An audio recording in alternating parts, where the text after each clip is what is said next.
Hello students, welcome to the channel English students. मैं हूं अंश। तो आज के इस वीडियो लेक्चर में हम डिस्कस करने जा रहे हैं जी हमारी जो रिवीजन सीरीज चल रही है। जैसा कि आप सभी को ध्यान है, हम class 12th English compulsory Rajasthan board RBSE board का जो डिटेल्ड सिलेबस है वो कंप्लीट सिलेबस कर चुके हैं। आपको प्लेलिस्ट मिल जाएगी, डिटेल्ड वीडियो लेक्चर्स मिल जाएंगे, बहुत अच्छे से पढ़ा रखे हैं। बोर्ड के पॉइंट ऑफ व्यू से इंपॉर्टेंट क्वेश्चन आंसर सब करवा रखे हैं सेपरेटली। आपको प्लेलिस्ट वेल अरेंज्ड है, उसमें मिल जाएगी। ठीक है, जैसा कि आप सभी को ध्यान है, हम जो अपने बोर्ड के लिए बोर्ड एग्ज़ाम के लिए रिवीजन कर रहे हैं। ओके, तो हमने प्रीवियसली जो आपके फ्लेमिंगो के जो 4 चैप्टर्स थे उनको रिवाइज कर लिया है विद इंपॉर्टेंट क्वेश्चन आंसर्स। और अब हम बात करने जा रहे हैं आज हमारी जो रिवीजन सीरीज सेकंड। ठीक है, ये रिवीजन सीरीज अपनी सेकंड है जी, रिवीजन सीरीज सेकंड। ठीक है, ये 1 शॉर्ट वीडियो होगा जी, 1 शॉट। ठीक है, इसमें हम क्या डिस्कस करने जा रहे हैं, आपके जो बचे हुए जो 4 चैप्टर्स हैं flamingo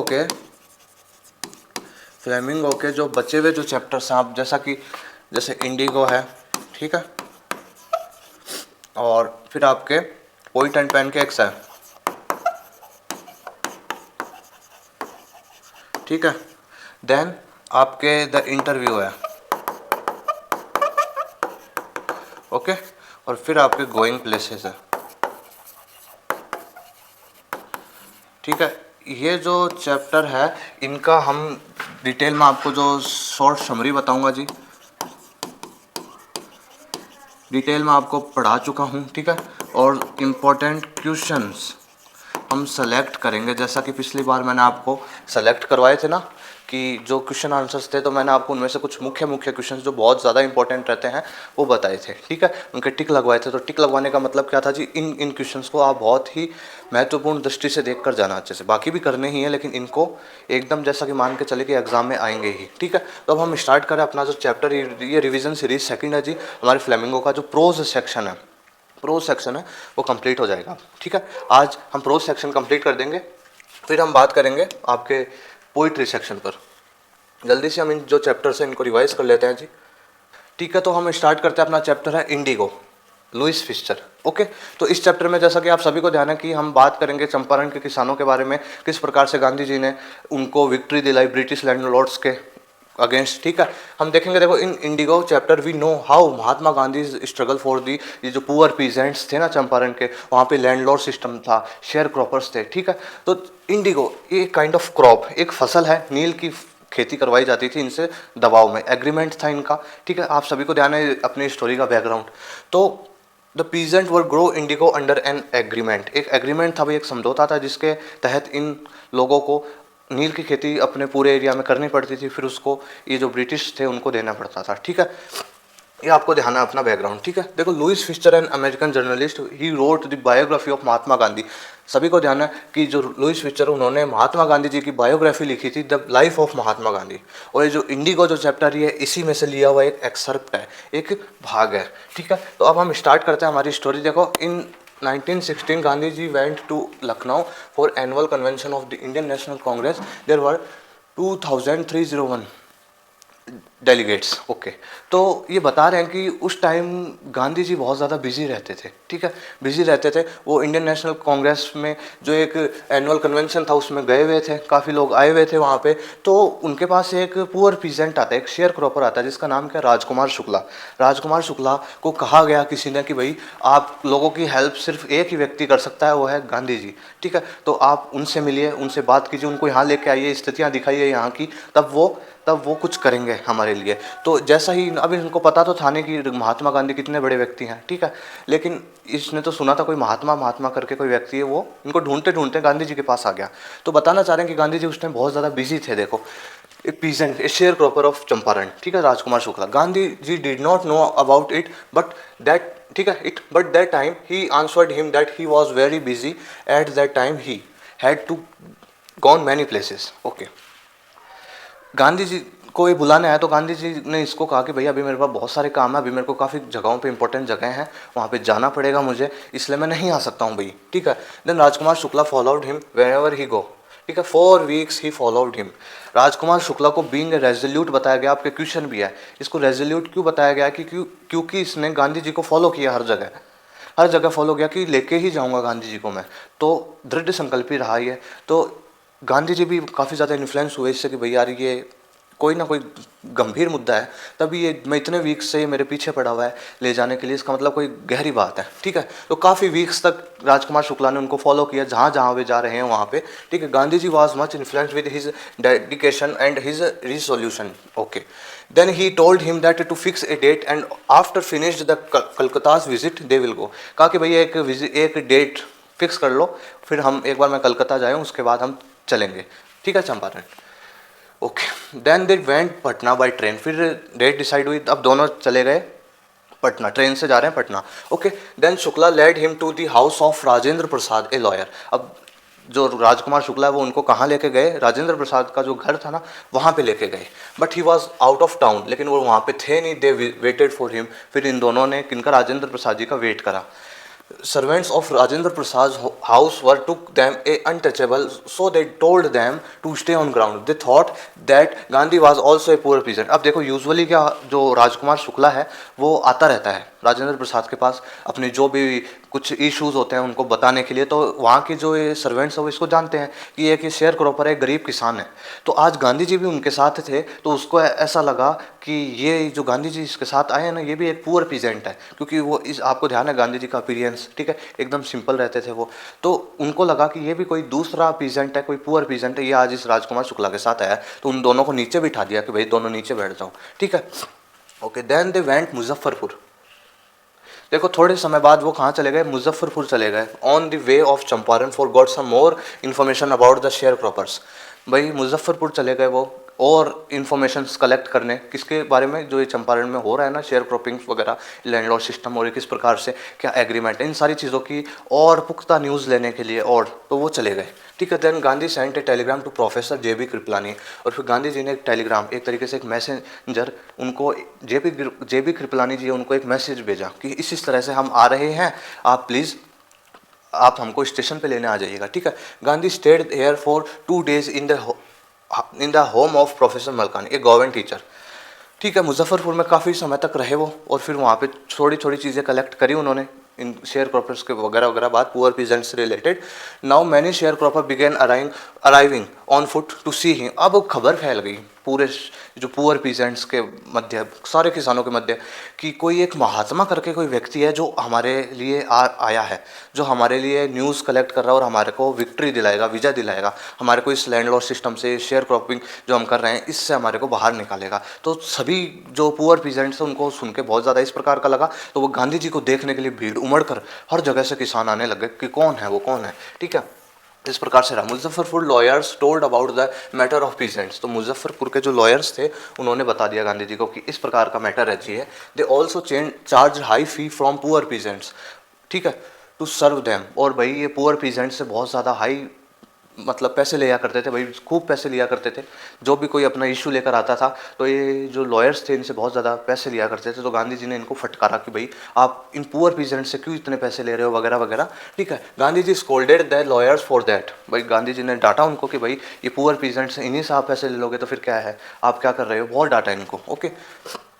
the land Champaran district was divided into large E states. जो चंपारण डिस्ट्रिक्ट थी ना भाई वो लार्ज ई स्टेट्स मतलब जागीरों में बटी हुई थी जी। ओवर्न बाय इंग्लिशमैन, और जो अंग्रेज़ों द्वारा अधीन थी उनके, ठीक है। And worked by Indian tenants, और जो भारतीय किसान वगैरह थे ना उनके द्वारा उसको काम में किया जाता था, और फ़ायदा किसको मिलता था, इंग्लिशमैन, अंग्रेज़ों को। And the chief commercial crop was Indigo, और जो व्यावसायिक फसल थी ना इनसे पैसा कमाते थे वो इंडिगो थी, ठीक है। The landlord compelled all tenants to plant 15% indigo and give the entire indigo as rent। भाई क्या पूरी खेती में आपको 15% आपको इंडिगो उगानी पड़ेगी और उसको कम्प्लीटली हमारे को दे देना है। इनको बेचारों को फ़ायदा नहीं होता था कुछ। This was a long term contract, और ये बहुत लंबे समय से चलता आ रही थी ये व्यवस्था। Germany had developed synthetic indigo. अब क्या हुआ, इसी दरमियान जर्मनी ने सिंथेटिक इंडिगो प्रोड्यूस करना स्टार्ट कर दिया, okay. So landlords now no longer desired indigo crop. अब उनको ज़्यादा ज़रूरत नहीं पड़ी इंडिगो क्रॉप की। अभी पुअर पीजेंट्स बेचारे परेशान हो गए कि अब क्या करें भाई, ठीक है। Gandhi ji met many officials, काफ़ी सारे लोगों से मिले Gandhi ji. Then he went to Motihari. भाई फिर काफ़ी सारे ऑफिशियल लोगों से मिले वो, ठीक है, काफ़ी जगह गए, चीज़ें कलेक्ट करी, सूचनाएं, और फिर मोतीहारी चले गए, द कैपिटल ऑफ चंपारण, ठीक है। मैनी लॉयर्स फॉलोड हिम, और काफ़ी सारे जो वकील लोग थे ना वो गांधी जी को क्या कर रहे थे, फॉलो कर रहे थे। ही कंटिन्यूड हिज इन्वेस्टिगेशंस, वो अपनी जांच पड़ताल कंटिन्यू कर रहे थे, भाई जारी रख रखी थी, वो सारी चीज़ें कलेक्ट कर रहे थे, ठीक है। Gandhi ji want many Gandhi ji went many places where peasants were ill treated. Gandhi ji बहुत सारी जगहों पे गए जहाँ पे किसानों के साथ दुर्व्यवहार होता है, वो सारी चीज़ें कलेक्ट करने के लिए कि एक बार मैं सब चीज़ें एक बार देख लूँ खुद, क्या क्या किस प्रकार की मैटर क्या है, ठीक है। On the way he was stopped by the police superintendent messenger, ठीक। अब रास्ते में किसी पुलिस वाले ने रोक लिया गांधी जी को, कह आप आगे नहीं जा सकते, ऑर्डर आ चुके हैं, आपको आगे नहीं जाने देंगे, ठीक है। There was a notice that to quit Champaran immediately, कि नोटिस आ गया भाई आपको भाई छोड़ना पड़ेगा, ठीक है, आपको छोड़ना पड़ेगा चंपारण, आप जाएं, आप दखल दे रहे हैं, ठीक है, इस तरीके से, ठीक है। He wrote in that receipt that he would disobey the order, और फिर उन्होंने उस जो नोटिस था ना उसमें लिख दिया कि मैं तो नहीं, मैं डिसओबे कर रहा हूँ, मैं नहीं मानता, मैं तो जाऊँगा, डिसओबे कर दिया उनको, ठीक है। In Motihari they did not know Gandhi ji is record in South Africa, भाई जानते नहीं थे लोग कि भाई गांधी जी का कितना खतरनाक रिकॉर्ड रहा है as a lawyer South Africa में। गांधी जी तो सामान्य आदमी समझ रखा था, क्यों, दे जस्ट हर्ड दैट ए महात्मा वो वांटेड टू हेल्प देम, बस उनको ये ध्यान था कोई महात्मा करके कोई है, वो हमारी हेल्प करना चाह रहा है बस, ठीक है। जब ये डिसओबे किया था ना उन्होंने, तो भाई पहली बार भारत में जो एक तरीके से सविनय अवज्ञा, ओके, सिविल डिसओबीडियंस ये हुआ था, ठीक है, इन्होंने डिसओबे कर दिया था। देखो, द क्राउड ऑफ पीजेंट्स और supporters of Gandhi ji were went in near court, ठीक है। Now the fear felt by British, अब भाई गांधी जी को तो ये तो ले गए ऑफिसर्स वगैरह, और अब उमड़ कर भीड़ आई सारे इन गांधी जी के चाहने वालों की, सबको ध्यान है कि इस तरीके से कोई हमारी हेल्प करना चाह रहा है वगैरह वगैरह, तो सब आए भीड़ में और आके घेर लिया कोर्ट को, गांधी जी को छोड़ दो, ठीक है। अब पूरे जो ब्रिटिश ऑफिसर्स थे भाई ये डर गए कि यार ये क्या हो रहा है, ये क्या हो रहा है भाई, ठीक है। इतने सारे लोग, इतने सारे सपोर्टर्स, ठीक है। In court Gandhi ji released and, ठीक है, and he was allowed to remain here, भाई फिर बाद में उनको रिलीज कर दिया गया, और फिर बाद में ऐसे भी आप यहाँ पे जब तक रहना चाहो रह सकते हो, ठीक है। तो राजेंद्र प्रसाद, ब्रिज किशोर और मौलाना मजूल हक, ये जो लोग थे, and several other prominent lawyers had arrived from Bihar, ये जो लॉयर्स थे ये आए बिहार गांधी जी के पास, ठीक है। All they were afraid to sentenced to prison, अब ये गांधी जी के सपोर्ट तो कर रहे थे, लेकिन इनको एक चीज़ का डर था कि भाई इस सपोर्ट के चक्कर में हमको जेल में नहीं डाल दे, ठीक है, तो इनको डर लगता था। देखो, इफ गांधी जी पूछा उनसे, if he was sentenced in prison what would they do, भाई अगर गांधी जी कह रहे हैं इनको अगर मेरे को जेल भेज दिया गया तो तुम सब क्या करोगे भाई, तो उनमें से किसी ने कहा, one of them said that we will go back over home, भाई हम भी हमारे घर चले जाएंगे, हम थोड़ी ना फंसेंगे, ठीक है। Then they realize that Gandhi ji stood as their leader for their well and also, ठीक है, also ready to went in jail for the sake of peasants, they felt ashamed, ठीक है। सीधी सी बात, अब भाई उनको शर्म आने लग गई कि गांधी जी हैं जो इन पुअर पीजेंट्स के लिए, इन गरीब किसानों के लिए अपना इतना रिस्क ले रहे हैं कि उनको जेल भी भेजा जा सकता है, और भी चीज़ें हो सकती हैं उनके साथ, फिर भी इनकी भलाई के लिए, इनके जस्टिस के लिए, इनके अच्छे के लिए वो इनका साथ दे रहे हैं, और हम जैसे लोग डर रहे हैं, तो इनको बहुत ज़्यादा शर्मिंदगी महसूस हुई अपने ऊपर। तो इन्होंने क्या करा कि हम गांधी जी से प्रॉमिस करा कि हम भी आपको फॉलो करेंगे, हम भी आपको फॉलो करेंगे, आप निश्चिंत रहिए। Then they told Gandhi ji that they were ready to follow him to jail if he went, सीधी सी बात, okay. Civil disobedience had triumphed for the first time in India, बताया था ना मैंने, सविनय अवज्ञा आंदोलन यहीं से स्टार्ट हुआ था जी, इस एपिसोड से ही, जब गांधी जी ने मना कर दिया था ना, डिसओबे कर दिया था, तो यहीं से सविनय अवज्ञा आंदोलन आपने सुना होगा वो प्रारंभ हुआ था। Then Gandhi ji and lawyers did huge inquiries, भाई अब गांधी जी ने और लॉयर्स ने मिलकर खूब सारी इंक्वायरीज करी, खूब सारी, ठीक है। After several months official promise to make refund of 25% for the peasants, थोड़े समय बाद क्या हुआ, ये जो ऑफिशियल्स थे ना, इन्होंने क्या करा, गांधी जी को कह दिया कि हम आपको 25% रिफंड देते हैं, आप प्लीज़ शांत हो जाइए, हम 25% इनको दे देंगे, आप देख। लेकिन गांधी जी का तो ड्रीम था कि चाहते तो वो ये थे कि 50% हो, लेकिन 25% ही हुआ, लेकिन गांधी जी इसी में संतुष्ट हो गए। क्यों, रीज़न है इसका, क्वेश्चन भी है, ठीक है। तो ये अब आखिर में इनको हार माननी पड़ी, ठीक है, माननी पड़ी। अब इन्होंने 25% रिफंड के लिए हाँ भर दी, ओके। अब देखो गांधी जी भी खुश, उनको ज़्यादा दिक्कत नहीं कि चलो 55% करा तो सही ना। देखिए उनके अकॉर्डिंग क्या था, according to Gandhi ji the amount of money was less important than the took victory against landlords, कि भाई ये जो पैसों का मूल्य कम है लेकिन ये जो हमने विक्ट्री पाली इन लैंडलॉर्ड्स के अगेंस्ट ये ज़्यादा महत्वपूर्ण है, ठीक है। The peasants were very happy now, they did not afraid of the landlords, they learn courage. सीधी सी बात।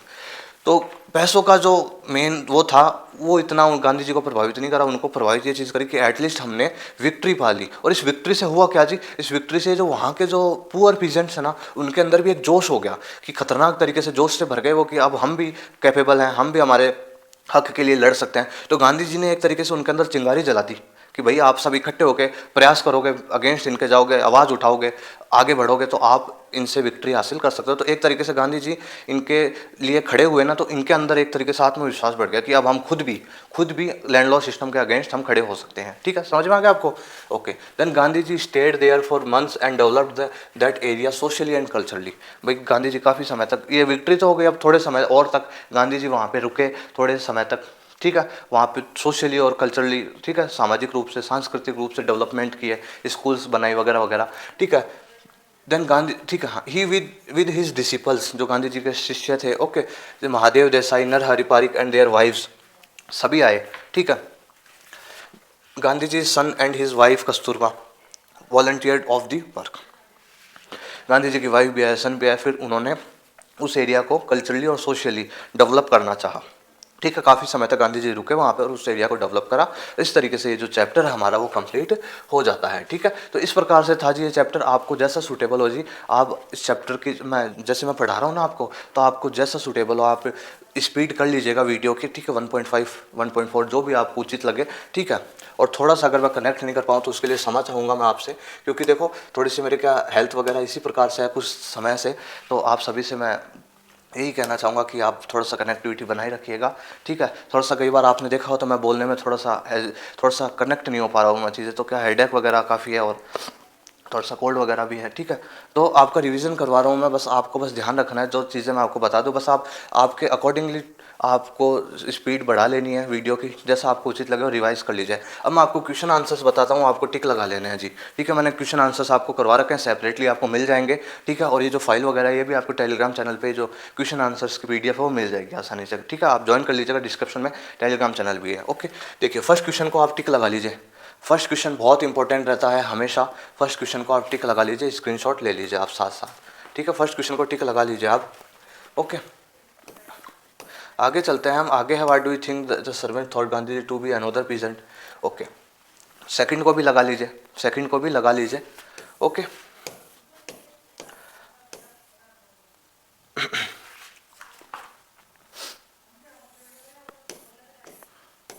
ओके। एक ये जो ये बड़ा क्वेश्चन कई बार आ जाता है, the events in the part of the text illustrate Gandhi ji methods of working, ठीक है। देख लीजिएगा आप इसको भी, ओके। सिक्स क्वेश्चन को टिक लगाइए, अब सिक्स क्वेश्चन को टिक लगाइए, बहुत इंपॉर्टेंट रहता है, कई बार एग्जाम में आता है 25%, ओके, रिफंड वाला। इसको टिक लगा लीजिए, इसका आंसर ये रहा, आप स्क्रीनशॉट लेना चाहे तो ले सकते हैं। और अगर लॉन्ग आंसर आता है जी, लॉन्ग आंसर आता है तो ये 7th क्वेश्चन आता है, ठीक है। इसको टिक लगा लीजिए और ये रहा आपका उसका आंसर, रिफंड वाले क्वेश्चन का स्क्रीनशॉट ले सकते हैं आप, इसका आगे और आंसर देख लीजिए। 7th को भी टिक लगा लीजिए, ओके। इसका देखो आंसर ये भी है, ये अगर कई बार क्या बेटा लॉन्ग आंसर टाइप में क्वेश्चन आ जाता है इस चैप्टर से, ठीक है। तो आप ये ध्यानपूर्वक कर लीजिए। और 8 क्वेश्चन को भी लगा लीजिए जी, 8 क्वेश्चन को भी लगा लीजिए, लॉन्ग आंसर टाइप क्वेश्चन है ये। अब रिस्क तो लेना नहीं भाई, देखो आप करोगे तो आपके लिए बढ़िया रहेगा। टर्निंग पॉइंट वाला, what do you think Gandhi considered the Champaran episode to be a turning point in his life, ठीक है। इसका आंसर ये रहा। और कई बार ये भी आ जाता है, how was Gandhi able to influence lawyers, ये इंपॉर्टेंट क्वेश्चन है जी भाई इस चैप्टर के। 9th क्वेश्चन को भी लगा लीजिए, वो उसका आंसर कैप्चर कर लीजिए, या अगर ये क्वेश्चन आएगा तो लॉन्ग आंसर में आएगा, ठीक है। आया हुआ है 2022 में शायद, ठीक है, कैप्चर कर लीजिए, ओके, ठीक है।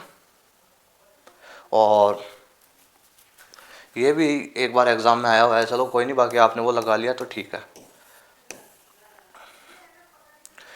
शॉर्ट आंसर टाइप में ये आ सकता है, देखो what did Rajkumar Shukla want, ये भी चलो ये छोटे तो आप देख ही लोगे ना। Why did Gandhi ji go to Muzaffarpur, और एक्स्ट्रा इन्फॉर्मेशन कलेक्ट करने के लिए गए थे, ठीक है।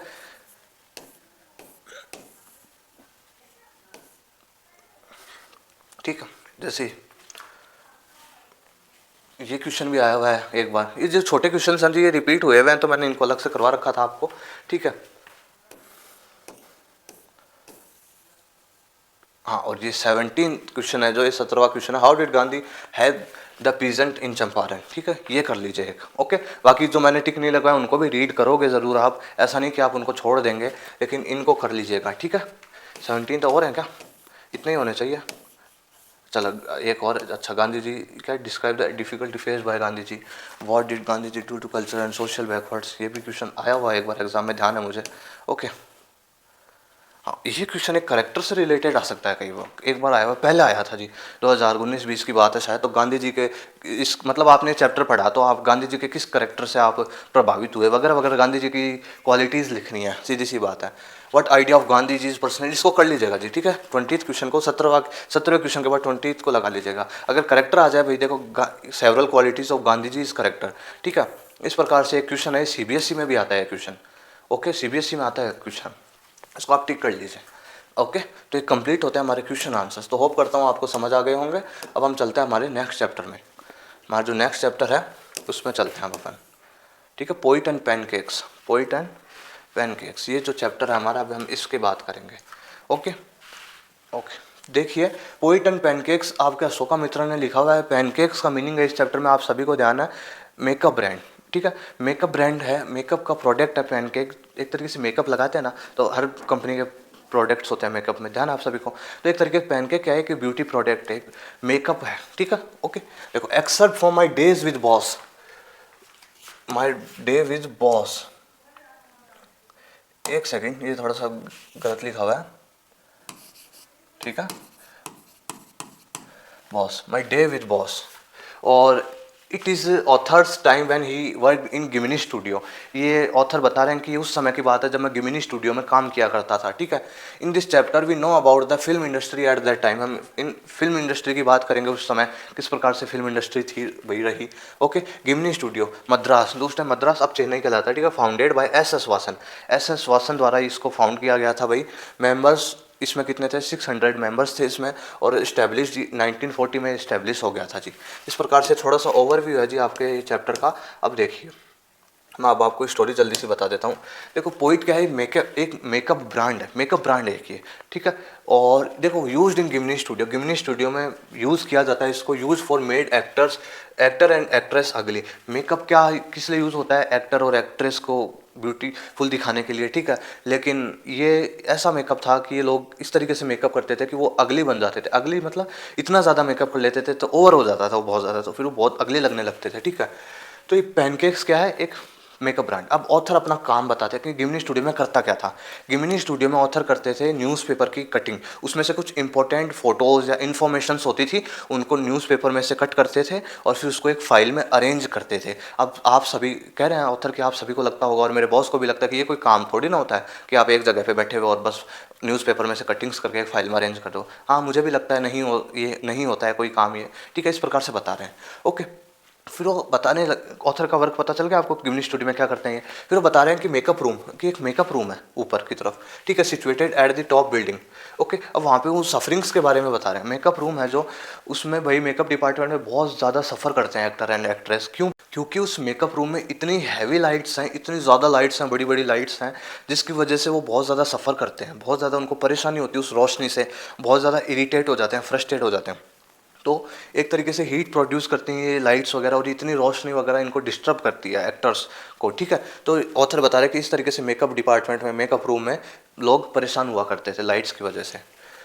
द ऑफिस बॉय, अब बता रहे हैं एक ऑफिस बॉय के बारे में बता रहे हैं आपके ऑथर कि ये आया था यहाँ गिमिनी स्टूडियो, ज्वाइन करा था इसने एक्टर बनने के लिए, ठीक है। ये स्क्रिप्ट लिखता है वगैरह वगैरह सब चीज़ें, इसने ज्वाइन करा था ऑफिस बॉय ने कि एक्टर बनने के लिए, लेकिन ये एक ऑफिस बॉय बन के रह गया है। ये सिर्फ क्या काम करता है, ये थोड़ी बहुत शेरो शायरियाँ कर लेता है, छोटी मोटी कविता बोल देता है, ठीक है। ये अपने आप को अच्छा पोइट मानता है, ठीक है। तो ये आके कई बार जब आपके ऑथर बैठे होते हैं, काम कर रहे होते हैं, तो उनके पास आके भी शेरो शायरियाँ करने लग जाता है। तो उससे परेशान हो जाए कि यार कोई क्राउड हो जाए तो फिर ये अपने मेकअप करने में लग जाए। ये क्या काम करता है गिमिनी स्टूडियो में, ये मेकअप डिपार्टमेंट में काम करता है, मेकअप करता है ये लोगों का, क्राउड मेकअप। मतलब किसी दिन शूटिंग होती है, काफ़ी ज़्यादा क्राउड होता है ना, तो उस दिन क्या होता है, काफ़ी ज़्यादा क्राउड होता है, तो ये क्या जल्दी जल्दी सबको मेकअप लगा देता है, ये काम है इसका, ठीक है। ऑफिस बॉय आया किस लिए था, एक्टिंग करने के लिए, ठीक है। लेकिन इसका काम क्या, ये क्या बन के रह गया, एक ऑफिस बॉय बन के रह गया है। ये क्राउड शूटिंग होती है ना, जब बहुत ज़्यादा भीड़ होती है गिमनी स्टूडियो में, तभी जल्दी से एक्टर एंड एक्ट्रेस के मेकअप लगा देता है, जल्दी जल्दी एकदम उनको वाइट पेंट कर देता है, एक तरीके से इतना गंदा बना देता है। और ये हमेशा ब्लेम करता है सुब्बू को, कोटामंगलम सुब्बू, इसको ब्लेम करता रहता है कि इस बंदे की वजह से मैं आज इस पोजीशन पे हूँ। अब कोटामंगलम सुब्बू है, ये बहुत ज़्यादा एक्स्ट्रा ऑर्डिनरी पर्सन है, मल्टी टैलेंटेड आदमी है ये। और ये लीड रोल तो नहीं करता, लेकिन जो मूवी में और जो रोल्स होते हैं वो मूवीज़ में भाग लेता है। ये बहुत अच्छे से, इसको क्या आती है, इसको बहुत अच्छे से कोई भी स्क्रिप्ट करवा लो अच्छे से, कोई भी सीन है, मानो कोई भी सीन को, किसी हार्ड से हार्ड, कॉम्प्लेक्स से कॉम्प्लेक्स सीन इसको दे दो कि यार इसको कैसे बनाया जाए, तो ये आपको इतने आइडियाज़ हैं इसके पास कि वो बता देगा कि इस प्रकार से किया जा सकता है, ठीक है। तो सुब्बू इस प्रकार का टैलेंटेड व्यक्ति है, और ये गिमनी स्टूडियो में सेकंड पोजीशन पर है। बॉस के बाद में अगर कोई व्यक्ति, तो वो कौन है, सुब्बू है। तो ये ऑफिस बॉय हमेशा से चिढ़ता रहता है, जेलस होता रहता है, ईर्ष्या कि इसकी वजह से आज मैं इस जगह पे हूँ, वरना मैं भी एक्टर होता। आज इसको इतना पूछते हैं गिमनी स्टूडियो में, वरना मुझे भी पूछते इसकी जगह, ठीक है। तो ये नॉवलिस्ट है, बहुत अच्छे नॉवेल्स भी लिखता है, राइटर है एक तरीके से, स्क्रिप्ट्स लिखता है, एक्टिंग भी करता है, ठीक है। मल्टी टैलेंटेड है, बहुत अच्छे से वेल एजुकेटेड है, ठीक है, सुब्बू, इस वजह से। ओके ओके, अब बात आती है जी स्टोरी डिपार्टमेंट की। स्टोरी डिपार्टमेंट की बात आ रही है, आपके जो ऑथर है अशोका मित्रा बता रहे हैं कि एक हमारे गिमनी स्टूडियो में स्टोरी डिपार्टमेंट है। उसमें काफ़ी सारे जो ऑथर्स वगैरह, जो कोई पोइट है, कोई राइटर है, वो आया करते थे, बैठ के बातें करा करते थे, कम्युनिज्म के विरोध में बातें करा करते थे, और किसी भी पॉलिटिकल पार्टी से उनका कोई इतना रिलेशन नहीं था, वो सिर्फ अपना मत रखते, अपना ओपिनियन बताते थे। जैसे मान लो यार, मतलब अपन कॉमनली बात करते हैं नॉर्मल, बस उस तरीके से बात करा करते थे। तो उस स्टोरी डिपार्टमेंट में एक लीगल एडवाइज़र था, एक तरीके से एक लॉयर था, ठीक है, लॉयर था ये। अब लेकिन ये इसको कहा गया है तो ये लीगल, लेकिन ये क्यों, ये है इलीगल, ये इलीगल काम करता है। इसका नाम तो लीगल एडवाइज़र, लेकिन ये अपने नाम के अपोजिट है, विपरीत है, ठीक है। एक बार एक फेमस एक्ट्रेस रही थी वही गिमनी स्टूडियो में, तो कोई शूट चल रहा होगा, शूट चल रहा होगा, तो अब नहीं हो पाता है, तो कई बार एक्ट्रेस को वगैरह को एग्रेशन आ जाता है, गुस्सा आ जाता है, तो वो क्या करती हैं कि चिढ़ने लग जाती है, ज़ोर ज़ोर से चिल्लाने लग जाती है, और इस तरीके से इधर उधर चीज़ें करते हैं। तो इस प्रकार से जब वो एक्ट्रेस कोई शूट कर रही थी, तो वो उनसे नहीं हो पाया, ठीक है, कोई एक्टिंग नहीं हो पा रही थी, तो वो काफ़ी ज़्यादा एग्रेसिव हो गई थी, गुस्सा हो गई थी, और वो इस तरीके से बिहेव करने लग गई जैसे पता नहीं क्या है, ठीक है। तो इसने क्या किया, चुपचाप से एक रिकॉर्डिंग सिस्टम लिया, और उसका जो भी वो कर रही थी ना, वो रिकॉर्ड कर लिया, ठीक है। फिर बाद में उसको दिखा दिया, फिर उसको डिफेम करा, उसको बदनाम करा कि अब इस वजह से फिर जो एक्ट्रेस थी ना, इन्होंने अपनी नौकरी छोड़ दी, इन्होंने एक्टिंग का काम ही छोड़ दिया। तो एक तरीके से इस लीगल एडवाइज़र ने उसके पेट पे लात मार दी, मतलब उसका काम छीन लिया उससे, डिफेम करने के चक्कर में, वक्त समझ रहे हो ना आप। तो इस प्रकार से उसको बैड बिहेव करते हुए रिकॉर्ड कर लिया, फिर उसको दिखा रहा है, देख तू ऐसे कर रही थी, ठीक है। तो फिर उन्होंने छोड़ ही दिया। तो एक तरीके से लीगल की जगह इलीगल है, ये अपोजिट है। एक बार बॉस ने, जो एस एस वासन है, उन्होंने इसको कहा कि भाई एक मूवी प्रोड्यूस कर भाई, अच्छी कोई बढ़िया तरीके से बना वगैरह वगैरह। तो इसने कोशिश करी अच्छी बनाने की, लेकिन वो फ्लॉप हो गई। तो फिर बॉस ने स्टोरी डिपार्टमेंट था ना, इसी को बंद कर दिया। एक चीज़ और, सभी स्टोरी डिपार्टमेंट में जो भी लोग थे ना भाई, वो एक ड्रेस कोड फॉलो करते थे, खादी के कपड़े पहनते थे, प्लेन कपड़े पहना करते थे, ठीक। तो स्टोरी डिपार्टमेंट था जी, उसमें सभी लोग एक ड्रेस कोड फॉलो करते थे, खादी की ड्रेस पहना करते थे सब। लेकिन ये जो है लीगल एडवाइज़र, ये ड्रेस कोड फॉलो भी नहीं करता था, ये सूट पहनता था, कोट पहनता था, कोट पैंट टाई वगैरह अलग ही पहनता था, ठीक है। तो इसलिए एक तरीके से ये लीगल एडवाइज़र क्या था, अपोजिट था अपने हर काम में। ओके, थोड़े समय बाद क्या हुआ, an international performers shows their cultural activities. थोड़े समय बाद गिमनी स्टूडियो में एक टीम आई, वो अपनी कल्चरल एक्टिविटीज़ दिखाई उन्होंने ड्रामा के through.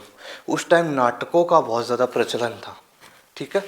MRA, moral rearrangement army, came to show their place in Gemini studios, ठीक है। ये आई थी, इन्होंने गिमनी स्टूडियो में अपने प्लेज दिखाए करके, जो नाटक वगैरह होते हैं ना, ड्रामा, ओके, उनको एक तरीके से मंच होता है ना, उस पर प्रस्तुत करके दिखाया, ठीक है।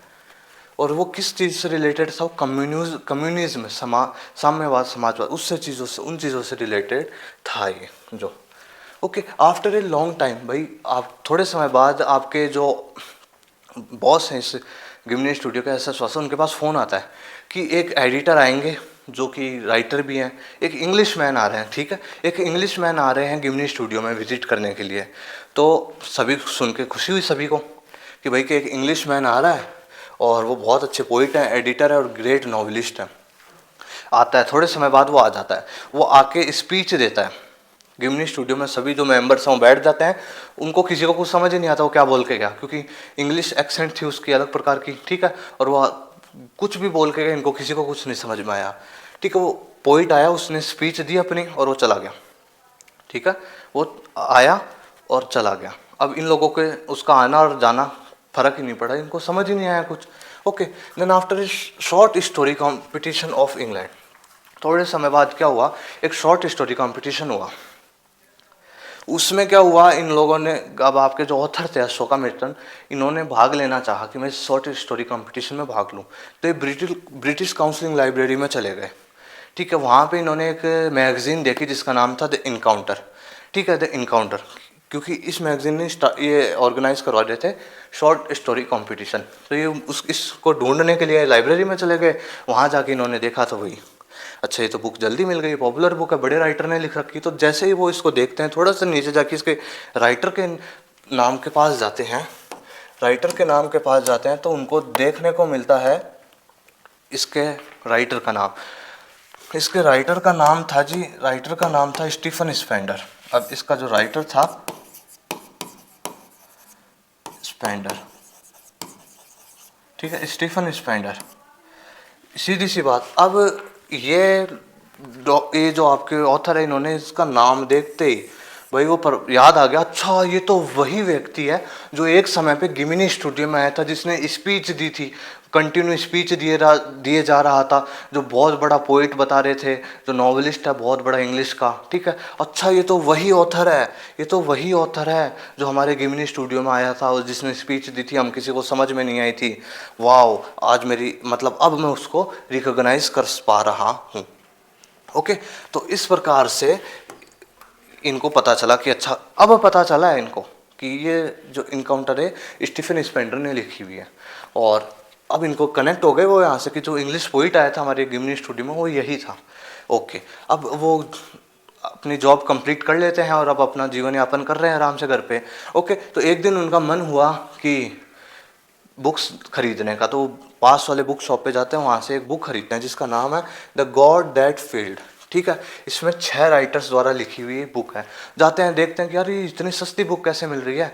तो जो बुक वहाँ पे जब बुक ले रहे थे वो, तो उनको देखने को मिला कि वो बता रहे थे, जो शॉप का ओनर है वो बता रहे थे कि भाई जो रूसी क्रांति है वो समाप्त हो चुकी है और अब जो बुक्स के जो रेट्स हैं वो भी बहुत ज़्यादा डाउन चल रहे हैं वगैरह वगैरह, तो बुक्स सस्ती हैं।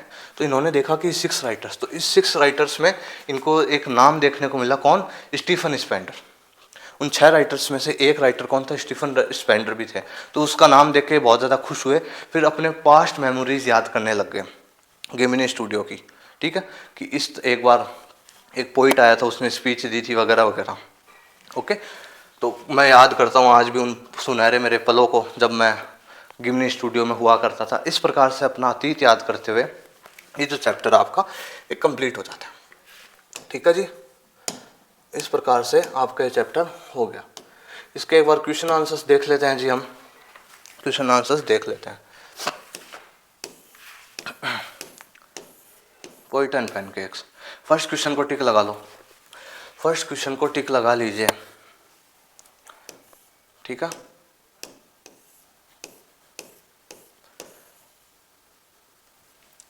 सेकंड को लगा लो, थर्ड को लगा लो, ठीक है।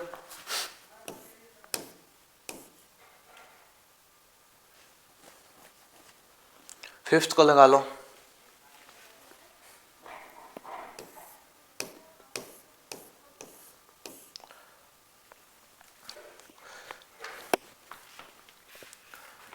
ठीक है। सिक्स को अगर सुब्बू की क्वालिटी आ जाए, ठीक है, तो इस प्रकार से आप लिख सकते हो सिक्स और सेवन्थ, सेवन्थ भी लीगल एडवाइजर वाला, ठीक है, सिक्स और सेवन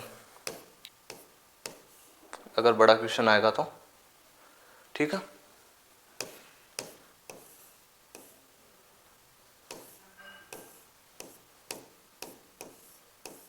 बाकी भी कर लीजिएगा जी, ठीक है। मैं तो बस जो इंपॉर्टेंट क्वेश्चन है एक बार जो ध्यानपूर्वक करके जाना आपको उनके लिए बोल रहा हूँ।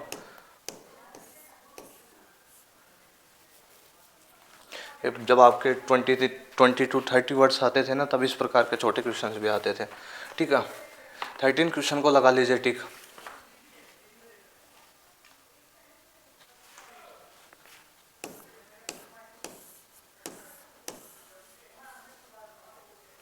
और 16 को लगा लीजिए, ठीक है। इसको भी पढ़ के जाना, ये 15 वाला क्वेश्चन है, इसको भी पढ़ के जाएंगे आप, ओके। बाकी आप ये क्वेश्चन टिक लगा लीजिए।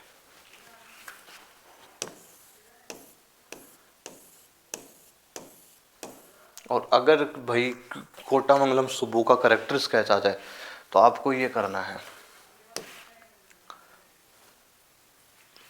ठीक है। 17 और ये अलग से क्वेश्चन है, what was pancake, why did Gemini studio buys pancake, BOYS नहीं बाइज, BUYS है, ओके।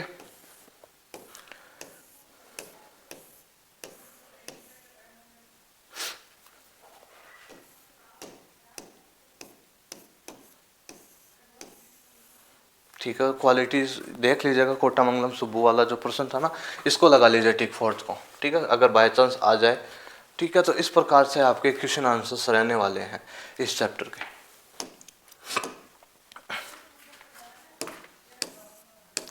अब हम चैप्टर पढ़ेंगे अपना द इंटरव्यू, ठीक है। तो अब हम स्टार्ट करने जा रहे हैं जी हमारा जो नेक्स्ट चैप्टर है द इंटरव्यू, ठीक है, क्रिस्टोफर सिल्वेस्टर।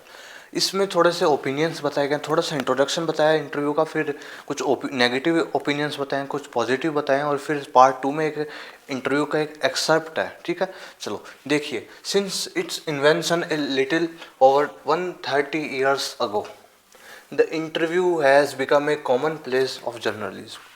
भाई 130 साल पहले तक भाई ये इतना प्रचलित नहीं था, लेकिन जैसे ही जर्नलिज्म बढ़ता गया, जब पत्रकारिता बढ़ती गई, तो इंटरव्यू एक तरीके से कॉमन प्लेस हो चुका है। हम देखते हैं पत्रों में और न्यूज़पेपर्स में वगैरह वगैरह में, मैगजीन्स में इंटरव्यूज़ होते हैं काफ़ी सारे, ठीक है। तो आजकल एक आम बात है ये। Today every literate and illiterate will have to experience interviews at some point of the daily life। सभी देखते हैं, ठीक है, चाहे वो शिक्षित हो चाहे वो अशिक्षित हो, okay. Several thousand celebrities have been interviewed over the years. काफ़ी सेलिब्रिटीज़ भाई इंटरव्यूड भी हुए हैं काफ़ी बार, सम ऑफ देम रिपीटेडली, भाई कई बार तो लगातार भी हुए हैं, okay. A source of truth in its practice and art. भाई ये सोर्स ऑफ ट्रूथ है, एक क्या है, आर्ट है एक तरीके से। सम who see themselves at as its victims। भाई ये क्या करता है, ये कई लोगों को लगता है कि हम इसके शिकार बन गए हैं। इंटरव्यू है, इसके हम क्या बन गए, शिकार बन गए हैं, okay. Unwarranted intrusion into their lives, क्योंकि ये हमारी लाइफ में एक तरीका, हम जो चीज़ अगले को बताना ही नहीं चाहते, अगले को बोलना ही नहीं चाहते, हमको जानबूझ के हमारी जो अनवांटेड चीज़ें जो हम नहीं चाहते बोलना, वो भी हमको बोलनी पड़ती है, ठीक है। इट्स सम हाउ डेमिनाइजेस देम, ये हमारे को एक तरीके से समाप्त करता है, थोड़ा सा कम दबाता है, हमारे को दबाव डालता है, ठीक है। इस प्रकार की बातें हो रही है। In primitive cultures it is a belief. देखो पुराने टाइम पे एक कल्चर था, इसमें क्या बिलीव, एक विश्वास था जी, क्या, that if one takes a photographic portrait of someone then once steadily that stealing है जी, stealing that person's soul। कि भाई एक बिलीफ था भाई प्रिमिटिव कल्चर्स में कि अगर कोई व्यक्ति किसी की फोटो कैप्चर कर लेता है ना, तो एक तरीके से वो उस व्यक्ति की सोल, उसकी जो आत्मा है, उसको कैप्चर कर लेता है। अब कुछ जो बड़े बड़े इंग्लिश नॉवलिस्ट हुए, राइटर्स हुए, उनके ओपिनियंस है। VS नायपुर ये बताते हैं कि भाई ये तो बहुत डेंजरस चीज़ है, मैं तो ये एक तरीके से हर्ट करती है, चोट पहुंचाने का काम करती है इंटरव्यू लोगों को, ठीक है। तो मैं इंटरव्यू ये पसंद नहीं करती इंटरव्यूज़ वगैरह, ठीक है। तो Lewis Carroll Alice in Wonderland बहुत बड़ा वर्क है इनका, ठीक है। ये भी बताते हैं कि भाई मुझे भी ये जो हॉरर लगता है इंटरव्यूज़ वगैरह, डर, ये भय का काम है इंटरव्यूज़ का, भाई मुझे ना तो पसंद है इंटरव्यू देना ना लेना, ओके। इसी वजह से आज मैं इतना पॉपुलर हूँ वगैरह वगैरह, कि मैंने इंटरव्यूज़ ना लिए ना दिए, मैं बस अपना लेखन कार्य करना पसंद करता हूँ, ओके। रूडियार्ड किपलिंग ये भी क्या कि ये जो इंटरव्यूज़ लेते हैं कावर्ड होते हैं, कायर होते हैं। एक बार बताते हैं कि इनकी वाइफ बताती है, एक दिन होटल में बैठे हुए हैं तो खाना खा रहे थे, कुछ इंटरव्यू लेने आ गए कुछ लोग, ठीक है। अब इनको गुस्सा आ गया, तो इन्होंने उनको फटकार दिया कि भाई क्या तरीका, आपको दिख नहीं रहा हम खाना खा रहे हैं वगैरह वगैरह, क्या तरीका है ये इंटरव्यूज़ वगैरह लेना, कायरो का काम है वगैरह वगैरह। तो ये भी इंटरव्यूज़ से रूडयार्ड किपलिंग बहुत फेमस राइटर हैं, द जंगल बुक बहुत फेमस स्टोरी है इनकी, ठीक है। ओके, एच जी वेल्स भी बहुत बड़े इंग्लिश नॉवलिस्ट हैं जी। इनका भी कहना है कि इंटरव्यूज़ वगैरह मुझे भी पसंद नहीं है। हालांकि कुछ समय बाद जो जोसेफ स्टालिन थे ना, उनका इंटरव्यू लिया था एच जी वेल्स ने। ओके, तो ये बातें हो रही है। सॉल बेलो ये बताते हैं कि who has consented to be interviewed several occasions, nevertheless described interviews as long as into thumbprints is pinned by। भाई सीधी सी बात मैं समझाता हूँ आपको। ये कह रहा है कि इंटरव्यूज़ लेने वाला होता है ना जो व्यक्ति, ठीक है, तो वो हमसे इस प्रकार से प्रश्न पूछता है और हमको जवाब देने पड़ते हैं। और हम उस टाइम इंटरव्यू जब देते हैं ना, तो इस प्रकार से होता है कि उसने जो अंगूठा है ना, ये वो हमारे ये जो गले का जो श्वास नली होती है ना, इस पे दबा रखा है, हमको दबाव महसूस होता है, ठीक है। तो ये बताना चाह रहे हैं ये। देखो फिर थोड़ी सी इसकी खासियत है, देखो ये supremely serviceable medium of communication, ठीक है। Vivid impression of over contemporaries are through interviews. हमारे समकालीन लोगों से हम मिलते हैं इंटरव्यूज़ के थ्रू, और supremely serviceable medium of communication है। Okay, almost everything of moment reaches us through one man asking question of unprecedented power and influence. भाई ये बता रहे हैं कि इंटरव्यू पे कुछ हद तक ठीक है भाई, हम इससे लोगों के एक्सप्रेशंस वगैरह ज्ञान सीखते हैं, उनका एक्सप्रेशंस वगैरह, उनका नॉलेज, एक तरीके से हम कुछ ना कुछ चीज़ें सीखते ही हैं इंटरव्यूज़ से। बस ये बात हो रही है आपके पार्ट 1 में। इंटरव्यूज़ की कुछ खास बुराइयां हैं, कुछ अच्छाइयाँ हैं, और कुछ ऑथर्स के ओपिनियंस हैं, बस, ठीक है। पार्ट 2 में एक इंटरव्यू है, देखिए ये। आई एम ए प्रोफेसर वो राइट्स नॉवल ऑन संडेज। मैं प्रोफेसर हूँ एक, और मैं नॉवेल्स लिखता हूँ संडे को। ये किसकी बात हो रही है? अम्बर्टो इको की। ये एक नॉवेलिस्ट भी हैं और साथ ही साथ प्रोफेसर भी हैं। ओके, ये एक्सट्रैक्ट है, ये एक भाग है किसका? इनका एक इंटरव्यू था, उसी में से एक भाग लिया हुआ है। An interview of Umberto Eco. Okay, ये द इंटरव्यूअर, ये साक्षात्कार, ये इंटरव्यू लिया किसने था ना, किसने था? मुकुंद पद्मनाभन फॉर हिंदू, ठीक है, from Hindu. Umberto Eco professor at the university of Bologna in Italy. Okay, तो ये थोड़ा सा बैकग्राउंड है। तो ये क्या भाई पूछने आता है इनसे, अब थोड़ा सा मैं आपको जल्दी से बता देता हूँ। ये इनसे पूछने के लिए आते हैं, बातचीत करते हैं कि भाई आप इतने फेमस नॉवलिस्ट हो, आपको समय कब मिलता है? आपको, आप प्रोफेसर भी हो, आप नॉवलिस्ट भी हो, आप नॉवेल्स भी लिखते हो, तो आपको समय कब मिलता है लिखने का? तो बताते हैं कि भाई मैं प्रोफेसर भी हूँ, नॉवलिस्ट भी हूँ, ठीक है। मैं पहले प्रोफेसर मानता हूँ, मैं स्वयं को प्रोफेसर मानता हूँ। लेखन तो मेरा दूसरा काम है। जब भी मैं फ्री होता हूँ तो मैं नॉवेल्स लिखता हूँ, ठीक है। ऐसी बात बताई इन्होंने कहा है कि आपके जो इनका एक नॉवल है जी, द नेम ऑफ द रोज़, ये बहुत ज़्यादा फेमस हो गया है, ठीक है। फेमस हो गया तो इसी वजह से, इसी की ये इतनी उपलब्धि हासिल कर ली इन्होंने, बहुत नाम बढ़ गया इस नॉवल के थ्रू, ठीक है, अम्बर्टो इको का। तो इसी वजह से ये जो इंटरव्यू हुआ है इनका, तो बता रहे हैं कि भाई 10 मिलियन कॉपीज सोल्ड हो चुकी है और इतना प्रचलित हो गया है नॉवल, इस बारे में बातचीत हो रही है। तो इस नॉवल में इतनी मोटी किताब है, तो इसलिए लोगों को पसंद कैसे आई? इसमें एक सीरियस नॉवल है, ठीक है, इसमें मेटाफिजिक्स है, इसमें थियोलॉजी है, मिडीवल हिस्ट्री है, पीस पे बात करते हो आप, नॉन वायलेंस पे बात करते हो, ये सब चीज़ों का मिक्सचर है, इतनी सारी चीज़ों का मिक्सचर है किताब में, और ये टफ भी है, फिर भी लोग इतना इसको पसंद करते हैं। तो एक अम्बर्टो को बोलते हैं कि भाई कि कोई बात नहीं, आजकल थोड़ा अलग भिन्न तरीके से लिखना चाहिए, जिससे क्या एक लोगों का टेस्ट बदलता रहे। इस पर बात हो रही है भाई। तो अम्बर्टो इको भाई लिटरेरी इंटरप्रिटेशन करते हैं, राइटिंग फिक्शंस लिखते हैं, ये एकेडमिक बुक्स लिखते हैं, ये एसेज लिखते हैं, ये चिल्ड्रंस बुक्स लिखते हैं, ये ओके, न्यूज़पेपर्स के आर्टिकल्स लिखते हैं। तो पूछता है आपको इतना टाइम कैसे मिल जाता है? टाइम कहते हैं कि भाई टाइम तो कोई इतना वो खास नहीं है। टाइम देखो, अब मैं करता क्या हूँ, मैं 2 एक्टिविटीज़ के बीच का जो समय होता है ना, उसमें काम करता हूँ। मानो आप लिफ्ट से मेरे पास, मैं टॉप पे रहता हूँ ऊपर, अब आप मेरे पास आ रहे हो, तो उस दरमियान मैं 1 या 2 आर्टिकल लिख दूंगा। 2 एक्टिविटीज़ हो रही है, उसमें बीच का जो समय उसको, अब मानो मैं किसी जगह जा रहा हूँ, तो ड्राइवर चला रहा है गाड़ी को, तो उस जगह जाने तक का जो समय है उसको मैं यूज़ कर लूँगा और मैं 1-2 आर्टिकल लिख दूंगा। इस प्रकार से बता रहे हैं, 1-2 लेख लिख दूंगा मैं। तो क्या जो 2 चीज़ों के बीच का जो समय होता है ना, उसको मैं यूज़ करता हूँ और इस तरीके से लिखता हूँ मैं, ठीक है। और ये बता रहे हैं ये कि मैं, और फिर यही बात हुई कि प्रोफेसर मानते हो आप अपने आप को या नॉवेलिस्ट ज़्यादा मानते हो। तो इन्होंने कहा है कि प्रोफेसर पहले हूँ मैं, मेरा एकेडमिक वर्क्स पहले है, और मैं नॉवेल्स तो मैं जब फ्री रहता हूँ और जो जो दो एक्टिविटीज़ के बीच का जो गैप होता है, फ्री टाइम होता है, उसमें लिखा करता हूँ। और जो नेम ऑफ द रोज़ के बारे में बता रहे हैं कि ये इतना फेमस हो गया, मुझे भी नहीं अनुमान था, शायद मैं इसे 10 साल पहले लिखता या 10 साल बाद में लिखता तो ये इतना फेमस नहीं होता, लेकिन ये इसी समय लिखा गया है तो शायद इसको हिट होना ही था। ये बातें हो रही हैं और फिर इंटरव्यू आपका एक कंप्लीट हो जाता है। इस प्रकार से इसका ये चैप्टर था आपका। इसके एक बार क्वेश्चन आंसर्स देख लीजिए जी आप। देखो ये तो आप देख लीजिएगा, what are some positive views, ठीक है, नेगेटिव व्यूज ये लगा लीजिए, सेकंड क्वेश्चन लगा लीजिए और थर्ड क्वेश्चन लगा लीजिए, ठीक है, सेकंड और थर्ड क्वेश्चन लगा लीजिए, कैप्चर कर लीजिए। और ये क्वेश्चन भी कर लीजिए यार, कई बार आ जाता है 30 to 40 वर्ड्स में, फोर्थ वाला, ठीक है, फोर्थ क्वेश्चन।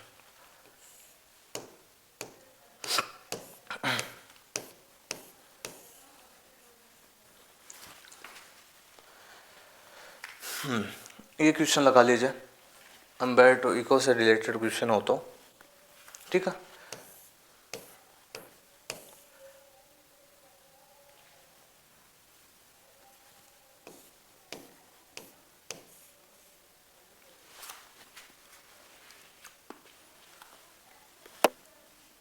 और 10th क्वेश्चन लगा लीजिए। और ये मैंने आपको बताया था ना, did Umberto Eco consider himself a writer या नॉवलिस्ट या फिर an academic scholar, means professor वाला। तो ये क्वेश्चन भी पढ़ के जाइएगा जी अच्छे से, ठीक है। बाकी 10th क्वेश्चन लगा लो आप, ठीक है, 10th क्वेश्चन लगा लो, उसका आंसर यहाँ तक है जी। और ये वही फर्स्ट क्वेश्चन था ना, उसी प्रकार का प्रश्न है ये, इस प्रकार से भी आ सकता है क्वेश्चन, इसको लगा लीजिएगा जी। फर्स्ट वाले लगवाया था तो उसी का कॉमन हो गया, इसको भी लगा लीजिएगा, ठीक है, लॉन्ग आंसर में हो जाएगा। और ये क्वेश्चन शॉर्ट आंसर टाइप में हो सकता है, लॉन्ग में आ जाए तो कोई दिक्कत नहीं है, ठीक है। एक बार ये छोटा सा क्वेश्चन है 2 ही लाइन का, ये भी कर लीजिएगा, आया हुआ है एक बार एग्जाम में, ठीक है। What was the theme of the novel of Umberto Eco, the name of the rose, इसको भी लगा लीजिएगा, ठीक है। तो ये कंप्लीट होते हैं आपके इस चैप्टर के इंपॉर्टेंट क्वेश्चन आंसर्स, ठीक है, हो गए ना जी। आप कैप्चर कर लीजिए और आपको फाइल भी मिल जाएगी आपको टेलीग्राम चैनल पर। अब हम हमारे नेक्स्ट और लास्ट चैप्टर पे चलते हैं, गोइंग प्लेसेस, AR बर्टन, ठीक है। इस चैप्टर में हमको क्या देखने को मिलेगा, इसमें हमको 2 लड़कियां हैं उनके बारे में पता चलेगा, सोफी एंड जैंसी, जो कि स्कूल 12th क्लास में पढ़ रही है, उनकी 12th क्लास कंप्लीट होने वाली है, ठीक है। तो ये सोफी है ना, जो ये बहुत ज़्यादा डे ड्रीमिंग करती है, बहुत ज़्यादा इमेजिनेशन करती है, बहुत ज़्यादा इमेजिनेटिव है, बहुत ज़्यादा चीज़ें सोचती है, ठीक है। देखो ये फ्रेंड्स है, दोनों क्लासमेट्स हैं, ठीक है, टीनेज गर्ल्स हैं ये दोनों, ओके। एक बार क्या होता है, दोनों स्कूल फ्रेंड्स, आपको ध्यान है तो 12th खत्म होने वाली है इनकी, एक दिन दोनों घर आ रही होती हैं स्कूल से, on the way home from school, ठीक है। Sophie desire to owning a boutique, भाई चाहती कि मैं एक बुटीक करूँगी, अपने दोस्त को बता रही है जेंसी को, मैं एक बुटीक करूँगी, बुटीक खोलूँगी मैं एक। फिर जेंसी कहती है, Jansie told her it it needs a lot of money, भाई तो काफ़ी पैसे लगेंगे इसके लिए तो। Then she says she will manage, मैं मैनेज कर लूँगी। It takes a lot of time, वो बताइए भैया बहुत समय लगेगा, कैसे मैनेज कर लेगी। I will work on a store as a manager, भाई किसी शॉप पे मैनेजर बन जाऊंगी, पैसे कमा लूंगी, फिर कटूंगी। अब ये कहती है एजेंसी, भाई वो will make U a manager in starting, भाई तुम्हारे को स्टार्टिंग में ही मैनेजर कौन बना देगा। सही बात कर रही है, तो प्रैक्टिकल गर्ल है एजेंसी, ठीक है, प्रैक्टिकली सोचती है चीज़ों को और वो इमेजिनेशन में चलती रहती है बस, ठीक है। देखिए देखो ये चैप्टर का, देखो ये देखिएगा, रिवॉल्व्स अराउंड ड्रीमिंग, इमेजिनेशंस और फैंटेसीज, कल्पनाओं में घूम रही है कहानी, ठीक है।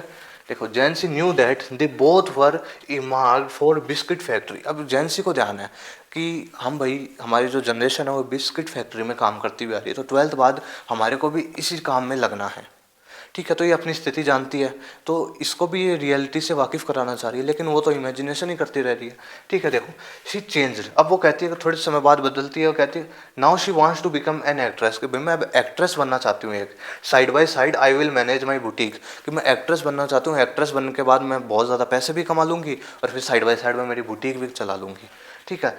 You did not know acting, Jansie कहती भाई तेरे को एक्टिंग तो नहीं आती है, क्या एक्ट्रेस बनेगी तू, ठीक है। I will become a fashion designer, then वो कहते भाई मैं फैशन डिज़ाइनर बन जाऊंगी एक, ठीक है। Your father will not allow for all this, भाई तुम्हारे फादर हैं वो तुम्हारे को इन सब चीज़ों के लिए अलाउ नहीं करेंगे, प्लीज़ रुक जा, शांत हो जा, डट जा। एक तरीके से अपन कहते हैं थम जा, डट जा, इस तरीके से वो इसको कह रही है कि भाई डट जा, ठीक है। जैनसी ऑलवेज डिस्करेजेज हर इन एवरीथिंग, भाई डिस्करेज करा करती थी जैनसी उसको हर चीज़, डिस्करेज तो नहीं करा करती थी लेकिन वो उसको रियलिटी से उसके सामने रखना चाहिए, भाई रियलिटी है, प्लीज़ इमेजिनेशन की दुनिया से बाहर आ और रियलिटी को एक्सेप्ट कर। Because she was a practical and A mature girl, क्योंकि यार जैनसी थी वो एक प्रैक्टिकल गर्ल थी और मैच्योर लड़की थी भाई वो, ठीक है। आगे क्या होता है, इसी तरह बात करते करते घर आ जाते हैं। अभी घर में एंटर होती है तो देखती है कि फादर खाना खा रहे हैं इसके, और जो मम्मी है वो किचन में काम कर रही है, और जो लिटिल डेरिक जो छोटा भाई है इसका, वो इसको देखते ही कहता है she thinks money grows on trees don't dad. अपने पापा को कहता है पापा आपको नहीं लगता है ये सोफ़ी है, इसको ऐसा लगता है कि पैसे पेड़ पर उगते हैं, ठीक है। मदर साइज थोड़ा सा, ठीक है, किचन में थी इनकी mother. She wants to her brother, ठीक है sorry, she went to her brother's room to talk with him. अब इसके ब्रदर के पास चले जाती है, जो ब्रदर है सोफी का उसके रूम में चले जाती है, जियोफ नाम है उसका, जो 3 years आउट ऑफ स्कूल, भाई 3 साल हो गए स्कूल छोड़े। He was an apprentice mechanic, वो मैकेनिक का काम करा करता है भाई। Travel to his work for side of city, और इस काम करने के लिए सिटीज़ में काम करने के लिए जाता है। तो ये बहुत ज़्यादा खुश होती है कि यार कब से इसने तो छोड़ ही दी, मतलब पढ़ाई वगैरह कंप्लीट हो गई इसकी, और अब तो 3 साल हो गए छोड़े, और अब तो ये बाहर जाता है, सिटी में जाता है, लोगों से मिलता है, ना जाने के लिए इसको बहुत ज़्यादा अच्छा लग रहा होता है कितना कि बहुत मज़े कर रहा है जैसे जियो ऑफ, लेकिन वास्तव में वो बहुत ज़्यादा मेहनत कर रहा होता है, ठीक है। She also dreamed and wished about these things, ठीक है। अब Sophie told Geoff that she had met Danny Casey. अब जियोफ के पास चले जाती है अपने भाई के पास, अब क्या बोलती कि भाई मैं डैनी कैसी से मिली हूँ। अभी डैनी कैसी कौन है, एक फेमस आयरिश फुटबॉल प्लेयर है। अब इतना बड़ा फेमस, अब आप लोगों में से सामान्य व्यक्ति को भी मैं विराट कोहली से मिला तो जो बहुत ज़्यादा कल्पनाएं कर सकते, क्या पता कोई व्यक्ति रियलिटी में मिला हो, लेकिन सबको ध्यान है, इसके घर वालों को भी ध्यान है, इसके फ्रेंड्स को भी ध्यान है कि बहुत ज़्यादा डे ड्रीमिंग करती है, अपने दिमाग में सब चीज़ें कल्पना कर लेती है और इसको लगता है ये सच में हो रहा है, ठीक है। तो ये कहती है कि भाई मैं डैनी कैसी से मिली हूँ, जो इतना बड़ा फुटबॉल प्लेयर है। इसका भाई बिलीव ही नहीं करता, तो बोलता है कि भाई आज खड़ा हाउ डैनी कैसी लुक्ड लाइक, पूछता है कि भाई कैसा दिखता है वो बता, तू मिलकर आई है ना। तो कहती है ना ग्रीन जेंटल आइज है उसकी, और तुम जितना सोचते हो ना वो उतना लंबा नहीं है, वो मीडियम है, ठीक है। He told this to his father. अब थोड़ी समय बाद जियोफ गया अपने फादर के पास, वो बता दिया उनको भाई सोफी है ना ऐसे बोल रही थी कि वो डैनी कैसी से मिलकर आई है, डैनी कैसी से मिलकर आई है। तो उसके फादर बिलीव करते ही नहीं है, हर फादर डिसमिस्ड इट, ध्यान देते ही नहीं है इस चीज़ पर, as another of her wild stories dreams या फैंटेसीज। उनको ये पता था कि ये फिर उसकी कोई कोरी कल्पनाएं होगी इसी बारे, और तो कुछ हो नहीं सकता। ही ऑल्सो वार्न हर, और वो हमेशा इसको वार्न करा करते थे, उसको चेताया करते थे कि भाई प्लीज़ सुधर जा, इतनी डे ड्रीमिंग, इतनी कोरी कल्पनाएं मत करा कर, टू चेंज हर सेल्फ, कि चेंज हो जा, otherwise it creates a lot of trouble someday. और नहीं जो तू इतनी ज़्यादा इमेजिनेशन करती रहती है ना, इससे एक दिन किसी दिन बड़ा कुछ हो जाएगा, दिक्कत हो जाएगी, ठीक ठीक। फिर क्या हुआ, थोड़ी देर बाद in Geoff room Sophie looked at the large poster of Danny Casey, ठीक है। अब ये जो फैमिली है भाई, ये पूरी फैमिली ये डैनी कैसी की फ़ैन है, इतना बड़ा फुटबॉल प्लेयर है वहाँ का, तो सब पूरी फैमिली उसकी फ़ैन है, ठीक है। तो जियोफ ने फ़ोटो भी लगा रखी है डैनी कैसी के, अपने रूम में पोस्टर लगा रखा है। तो उसको देख के कहती है सोफी आज Geoff to promise he would not tell anyone about her meeting with Danny Casey, कि भाई किसी को मत बताना कि मैं डैनी कैसी से मिली हूँ, प्लीज़ भाई मत बताना, ऐसे कह रही थी। She told him that she asked a photograph from him for Derrick, but there was not एक सेकेंड, नॉट एनी पेन और पेपर। भाई बता रही है कि भाई मैं डैनी कैसी से उस दिन मिली थी ना, तो मैंने ऑटोग्राफ लेना भी चाहा, लेकिन ऑटोग्राफ मिल नहीं पाया, क्योंकि उस टाइम कोई ना तो पेन था ना पेपर था। तो उन्होंने कहा मेरे को, so he asked her to meet him next week, कि भाई नेक्स्ट वीक मेरे से मिलने आना।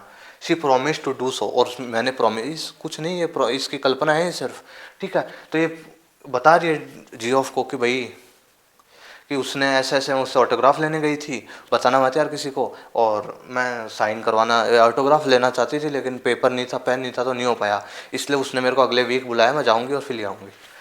जियो thought that it was her never, it was, he never expected like all this things.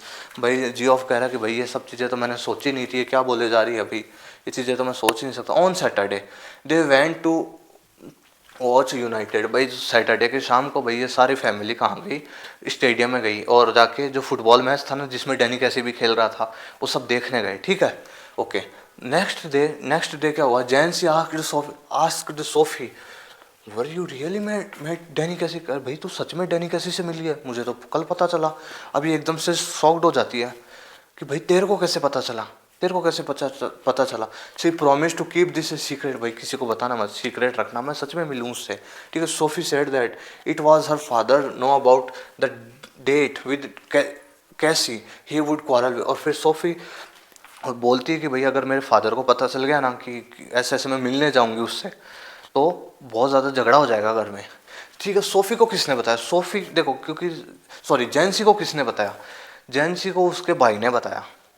अब उसके भाई को कैसे पता चला, सोफ़ी ने अपने भाई को बताया था जियोफ को। अब सोफ़ी का जो भाई है ना वो इस जैंसी के भाई का दोस्त है, तो जियोफ ने उसको बता दिया, अब उसके भाई ने जैंसी को बता दिया। अभी सुबह आके पूछ रहे भाई तेरे को सच में मिली है तू उससे, बताना यार कैसा दिखता है यार, बता बता, और कैसा क्या क्या बात हुई, वैसे पूछ रही होगी सीधी सी बात। और क्या भाई यार तू चुप रह यार प्लीज़, इस चीज़ को सीक्रेट रखना, मेरे फादर तक बात चले गई तो वो क्वारल करेंगे, झगड़ा करेंगे, ठीक है। आफ्टर डार्क फिर क्या होता है, एक शाम, अब उसको याद आ, अब जाने का टाइम हो जाता है, उसने कहा था ना मैं अगले नेक्स्ट वीक मिलूंगा, तो शाम हो जाती है। शी वॉकड बाय कैन, वो जाती है सारे एक रोड से, और फिर she said down on A wooden bench, एक लकड़ी की बेंच पे बैठ जाती है, वेटिंग फॉर हिम, वेट कर रही है डैनी कैसी का। टाइम पास्ड, काफ़ी समय बीत जाता है, ही डिड नॉट कम, वो आया ही नहीं भाई। शी इमेजिन्ड हिज कमिंग, अब अपने उसकी कमिंग को इमेजिन ही करती रह रही है, अब आएगा अब आएगा अब आएगा, अरे कहाँ से आएगा, कहाँ जी रही है ये, सोचो वास्तविकता तो कुछ और है, ये तो सच बात है ही नहीं, वो कहाँ से आ जाएगा, ना कोई बात है ना कुछ है, ये तो अपने सोच में उससे मिल ली, उससे ऑटोग्राफ कर ली, सब चीज़ें कर लिया, लेकिन अब ये उससे मिलने चले गई, अब वास्तव में थोड़ी ना आ जाएगा वो, ये तो इसकी कल्पनाएं थी ना। तो अब ये डिसअपॉइंटेड हो जाती है, निराश हो जाती है, और अपने घर जाने लग जाती है। शी वाज रिटर्निंग दैम, वो अपने घर जाने लग जाती। She saw her father's bicycle was there outside the pub, अब पब था, ठीक है, उसके बाहर इसके फादर की साइकिल खड़ी हुई थी। अब जब ये घर जा रही थी तो रास्ते में एक पब था, ठीक है, उसके बाहर इसके फादर की साइकिल खड़ी थी, तो ये देख के थोड़ी सी खुश हो जाती है कि चलो जल्दी से घर पहुंच जाती हूँ, अभी फादर बाहर ही हैं, डांट नहीं पड़ेगी। और फिर वो घर जाते जाते जाते जाते वो रिमेंबर करती रहती है अनोदर विजन, अब अनोदर विजन एक और सपना देखने लगती है। वो क्या है, वो यही चीज़ है कि उस दिन ही सैटरडे को ना डैनी कैसी का मैच देखने गए थे ना, तो ये बस वही चीज़ें इमेजिन करने लग जाती है डैनी कैसी के बारे में, उसके एक्सप्रेशंस, उसका फेस, उसकी जो अपीरियंस वगैरह सब, और ये सोचते सोचते वो घर चले जाती है। तो ये देख लो उसकी इमेजिनेशन के चक्कर में वो खुद ही अपने हिसाब से ही मिलने आके बैठ गई यहाँ पे, जबकि वास्तविकता कुछ है ही नहीं, ठीक है। तो इस प्रकार से ये चैप्टर था, ओके। तो होप करता हूँ आपको सभी को समझ आ गया होगा, और एक बार हम इसके आप क्वेश्चन आंसर्स भी देख लेते हैं, ओके, ठीक है। तो अब हम देखते हैं इस चैप्टर के क्वेश्चन आंसर्स, ठीक है, तो आप देख लीजिए एक बार।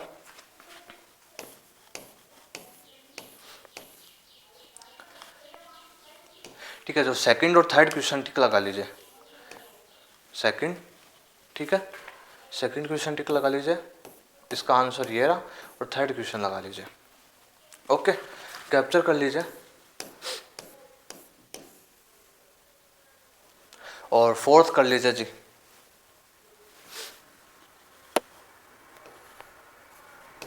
ये भी आप कर ही लीजिए, समान सा हो जाएगा, ठीक है, कॉमन ही है।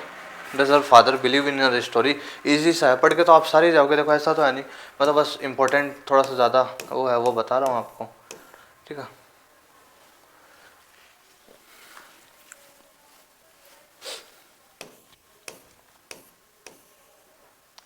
ये छोटा सा आंसर है, ध्यान रखिएगा इसको, ठीक है।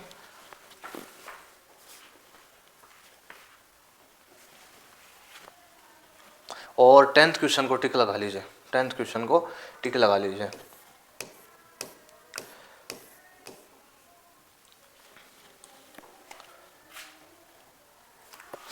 ठीक है, 10th को टिक लगा लीजिए।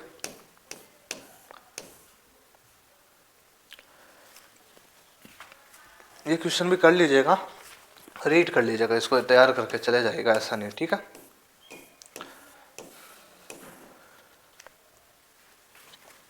13 क्वेश्चन अगर बड़ा क्वेश्चन आए इसमें, ठीक है, बड़ा क्वेश्चन अगर इस चैप्टर से आता है तो इस प्रकार का आ सकता है, या फिर वो डिफरेंसेस वाला जो क्वेश्चन था ना सोफी और जेंसी में, वो आ सकता है।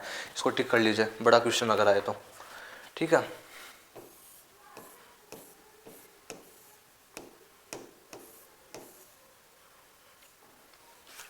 देख लीजिए, वो एक तो वो बताया था और उसी से सिमिलर ये है।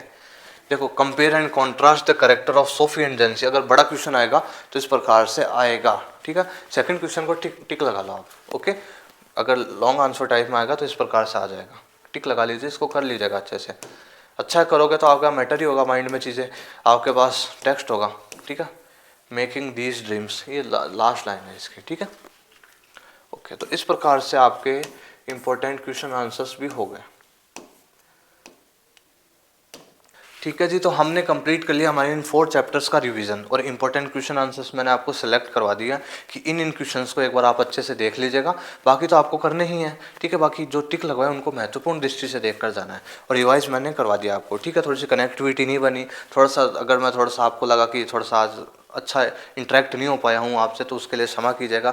वो आपको मैंने थोड़ा सा अभी स्टार्टिंग में ही बता दिया था, थोड़ा सा हेल्थ से रिलेटेड, ठीक है। तो बाकी आप बच्चे हैं, आप समझते हैं सब, ठीक है। बाकी रिवाइज मैंने आपको अच्छे से करवा दिया, रिवीजन हमारा अच्छे से चल रहा है। कोशिश करूँगा आपका जो बाकी जो पेंडिंग रिवीजन है वो मैं जल्दी से जल्दी कराने की ज़रूर कोशिश करूँगा जी, ओके। बाकी आप होप करता हूँ आप सभी बच्चे बहुत अच्छे से पढ़ाई कर रहे होंगे, ठीक है। बिल्कुल आपने पूरी साल मेहनत करी है, बहुत अच्छे से मेहनत करी है। अब आपको निराश नहीं होना, अब आपको ज़रा सा भी लो फील नहीं करना, बहुत अच्छे से पढ़ाई करी है आपने, आप बहुत अच्छे नंबर लेकर आओगे एग्जाम में, पक्का, ओके। और हमारा जो टारगेट है 95 प्लस मार्क्स का, वो तो आप लेकर ही आओगे विद माय गाइडेंस। आपने स्टार्टिंग से पढ़ाई करी है, जो बच्चे स्टार्टिंग से जुड़े हुए हैं जिस प्रकार से मैंने आपको पढ़ाया, तो आपके बहुत अच्छे मार्क्स आएंगे। अगर आप नए हैं आज इस चैनल पर, तो आप जुड़ जाइए, ठीक है। आपको प्लेलिस्ट मिल जाएगी, आपको सारे चैप्टर्स मिल जाएंगे, इंपॉर्टेंट क्वेश्चन आंसर्स मिल जाएंगे, फाइल वगैरह होगी, और टेलीग्राम चैनल में आपको डिस्क्रिप्शन में लिंक मिल जाएगा, उसमें जाकर ज्वाइन कर लीजिएगा, ओके। बाकी जो इन्फॉर्मेशन होगी और अदर चीज़ होती है वो हम बात कर लेते हैं टेलीग्राम चैनल पर साथ ही साथ, ठीक है,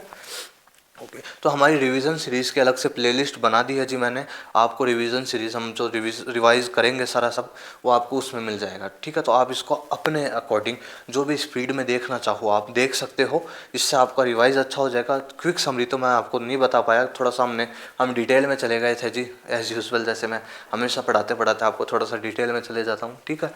तो बाकी समराइज़ मैंने जल्दी करने की कोशिश करी है जी, ओके। तो होप करता हूँ बाकी आपको जैसा सूटेबल हो आप इसको 1.5x की स्पीड में देख लीजिएगा, आपका रिवीजन अच्छे से हो जाएगा। जो क्वेश्चंस बताए उनको अच्छे से देख लीजिएगा।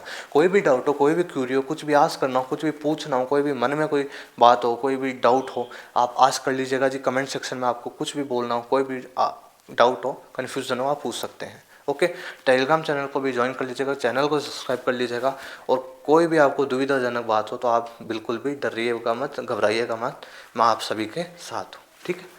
तो होप करता हूँ आपको वीडियो लेक्चर बहुत अच्छा लगा होगा। बने रहिए मेरे साथ, अटेंटिवली सारे लेक्चर्स लिया कीजिए, और अच्छे से आप अपनी पढ़ाई बहुत अच्छे से कीजिए, ओके। आपको अब अपनी पढ़ाई पे बहुत अच्छे से जोर देना है और अच्छे से पढ़ाई करनी है। अंतिम समय है, आपके एग्ज़ाम्स पास आ रहे हैं, दिन दिन पास आ रहे हैं आपके एग्ज़ाम्स, बिल्कुल भी लो फील नहीं करना है, और अच्छे से मन लगा के पढ़ाई करनी है अब आपको, ठीक है। बहुत अच्छे मार्क्स लेकर आइएगा, मुझे भी बहुत खुशी होगी कि मेरे पढ़ाए हुए बच्चों के इतने इतने मार्क्स आए, ठीक है, ओके। तो मैं मिलूँगा अब आपसे नेक्स्ट वीडियो लेक्चर में, बने रहिए मेरे साथ। Thank you very much.